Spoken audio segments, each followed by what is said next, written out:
for Lobbying is a campaign to promote professional lobbying. It's a profession, in my view, like law or accountancy or many of the other professions, but it's often not considered to be a profession. But in my view, it's just as important that we act professionally, we advise our clients on the basis of our professional knowledge, and we self-regulate ourselves as a profession, subject to a strict code of conduct. And those are the aims of Stand Up for Lobbying, to try to achieve that and to try to make people understand that we are a profession, a valuable profession in our democracy. Well, lobbying at its most simple is an attempt to influence government policy, influence government legislation. And of course lobbying, so talking about lobbying for a moment, not about lobbyists, is something that everyone should be interested in. We are all affected by what governments do, and we all have an interest in making sure they do things in the way that we would wish them to. We vote, those of us who vote for the kind of government that we want to see, and we should be prepared to lobby for the policies we want to see. That's one of the basics of democracy. So lobbying is an important part of that democratic process.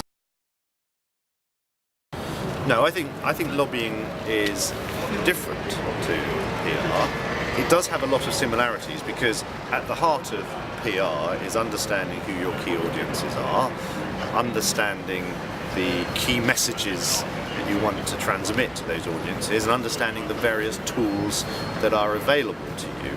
So I think at the core of what you're doing as a lobbyist is very similar to what you're doing in any other branch of PR. But beyond that, once you dig down beneath that, clearly are very, very many differences between what we do in the world of politics, which is fundamentally about understanding the way public policy is determined, and what other parts of the PR profession do in their fields. Well, we need to be careful, of course, to define the parts of the profession that lobbyists occupy, because it's what I call professional lobbying, so people who are paid to advise on the art of lobbying. That is something that needs to be, in my view, self-regulated in the way that other professions are. I'm less convinced of the case for statutory regulation, because I can't myself see the case is yet properly made for statutory regulation. Regulation means that there's a strict code of conduct that the profession sets down for itself and implements and manages, and where people have transgressed against the code of conduct, the profession itself is able to take action. That's how other professions work. So in extremis, for example, doctors are struck off if they fail in their basic professional duties. But that's not something that's done by the government, it's done by the profession of medicine itself, and doctors themselves. And I think that's a good model for our profession, the lobbying profession, because I think it's fundamentally quite dangerous in a democracy to have politicians regulating the people who are trying to influence them. I think it's vitally important that everyone is free from government interference to lobby government. Well, the main point of the code of conduct, and I want to be clear here that I'm talking about two separate strands to the way the profession would operate. The first is a series of professional standards, so that governs things like training, knowledge and so on, which is aspirational at the moment for our profession, but it's exactly how other professions operate.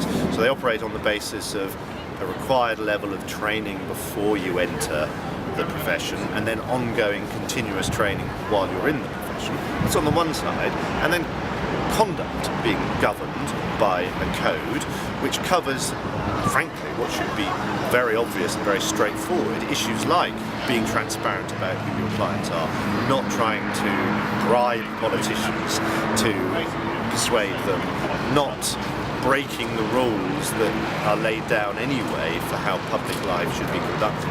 Really, I think fairly fundamental, fairly obvious things, but still worth encapsulating in a code of conduct that's then regulated by the profession itself. I think transparency is important. So in a code of conduct that I support, lobbyists should be clear about who they are lobbying on behalf of. One of the things that frustrates politicians is when somebody makes a case to them and the politician has no idea why they're making that case or who they represent. And frankly, that's good professional practice. It shouldn't be necessary to have that in code of conduct. Politicians don't respond well to people being secretive about the interests they represent. Where I think the Alliance for Lobbying Transparency falls down is I think they've got themselves hung up on the idea that everything that private citizens, I am a private citizen as a lobbyist, everything we do should be a matter of public record. And I see no case for that at all. I can see a case for being transparent about clients. I can see a case for ministers and politicians having to be transparent about who they are meeting. But full details of exactly what I get up to in my day-to-day life is frankly no one else's business other than mine and my client.